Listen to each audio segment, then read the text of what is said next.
Do not be so negative. That things is not happening for you.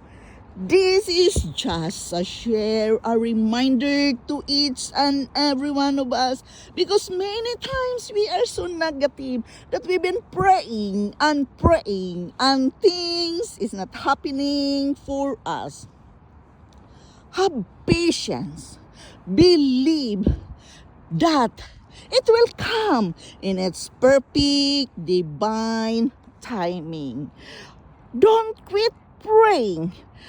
That prayers are not answered the way we want maybe, but God will answer it for your own good. He will answer it when He knows what is good for you. He will not give you the things which is not good for you.